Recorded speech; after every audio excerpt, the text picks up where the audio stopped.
Hello everyone, good evening. চলে এসেছি আরও একটা নতুন ব্লগ নিয়ে। কেমন আছো সবাই? আশা করি তোমরা ভালো আছো। আমিও কিন্তু খুব খুব ভালো আছি। তো আজকে যাচ্ছিলাম সন্ধ্যাবেলায় পাতালেশ্বর মন্দির। তো এখানে কিন্তু ভাটপাড়াতে শিবরাত্রি উপলক্ষে শিব পুজো হয়েছে। তো এই মন্দিরেও কিন্তু এখন অনুষ্ঠান হচ্ছে, আর প্রত্যেক বছর কিন্তু এই অনুষ্ঠানটা হয়ে থাকে। চলো তোমাদের সাথে গল্প করতে করতে এখন পাতালেশ্বর মন্দিরে চলে এসেছি।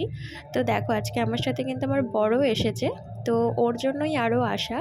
তো দেখো কত সুন্দর করে ঢুকতেই গেটটা সাজিয়েছে, ভীষণই সুন্দর লাগছিল। তো আমি তো প্রত্যেক বছরই দেখি, কিন্তু বরমশাই তো আর দেখে না, ওই জন্য ওকে বলেছিলাম যে এইবারটা আসতে। আর এই রাতের হচ্ছে পাতালেশ্বরটা দেখতে অনুষ্ঠানের সময় খুব ভালো লাগে, কারণ চারিদিকটা ফুলের সাথে সাথে লাইটিং দিয়েও সুন্দর করে সাজানো হয়। তো এদিকে দেখো এখন হচ্ছিল এখানে অনুষ্ঠান, তো কবি গান হচ্ছিল।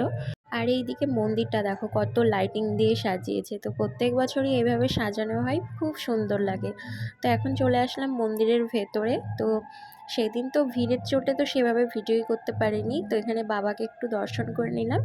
আর বাবার মন্দিরের ভেতরটা কাঁচা ফুল দিয়ে যেহেতু সাজানো হয়, সেই কারণে দেখো ফুলগুলো নেতিয়ে পড়েছে।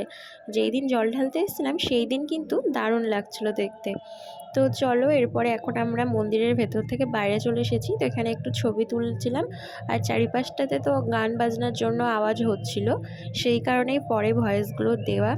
আর পাতালেশ্বর মন্দিরে শিবরাত্রির দিন থেকে টানা ওই 10-11 দিন মতো কিন্তু অনুষ্ঠান চলতেই থাকে। রোজ এক এক দিন এক এক রকমের অনুষ্ঠান হয়। আর শেষ দিন থাকে ভক্তদের প্রসাদ বিতরণ। মন্দিরের ভেতরে বেশ কিছুক্ষণ থাকার পর এখন আমরা যাচ্ছিলাম রবির কালীবাড়ির মন্দিরে।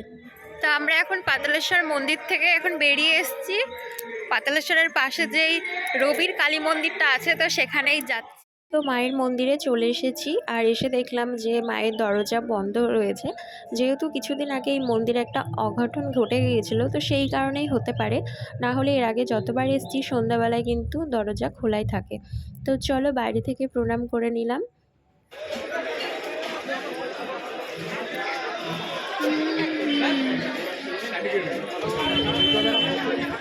তো মন্দিরের দিক ঘুরে এসে এখন চলে এসেছি আমরা মেলার ভেতরে, একটু মেলাটা ঘুরবো।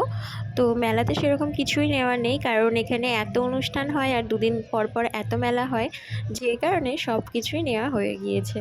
তো একটু ঘুরে ঘুরে দেখছিলাম। তো এখানে হরেক মাল 6 টাকা থেকে শুরু করে সব রকম দামেরই মাল ছিল।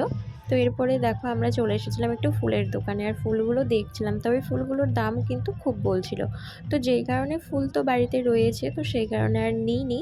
এরপরে আমরা চলে এসেছিলাম একটু ঘুগনি খেতে, যেহেতু মেলায় এসছি, একটু কিছু না খেলে কি হয়। তবে সেরকম খিদেও ছিল না, তবে ইচ্ছে হলো একটু ঘুগনি খাওয়ার। তো সেই কারণে দেখো আমরা নিয়ে নিয়েছিলাম একটু ঘুগনি, আর ঘুগনিটা কিন্তু নিরামিষ ছিল। তো এরপরে দেখো আমাদের ঘুগনি খাওয়া হয়ে গিয়েছে, এখন আমরা বেরিয়ে যাব। তো বাইরের এই শিপটাকে দেখো কত সুন্দর লাগছিল, তো তোমাদের সাথে একটু শেয়ার করলাম। আর বাড়িতে সবার জন্য নিয়ে এসেছিলাম সস ফুচকা। তো চলো, ভিডিওটা আমি এখানেই শেষ করলাম। তোমাদের কেমন লাগলো আজকের এই ব্লগটা অবশ্যই কমেন্ট করে জানিও। তো নতুন একটা ব্লগে তোমাদের সাথে আবার দেখা হবে। তো আজকের মতো সবাইকে টাটা, সবাই ভালো থেকো, সুস্থ থেকো, বাই।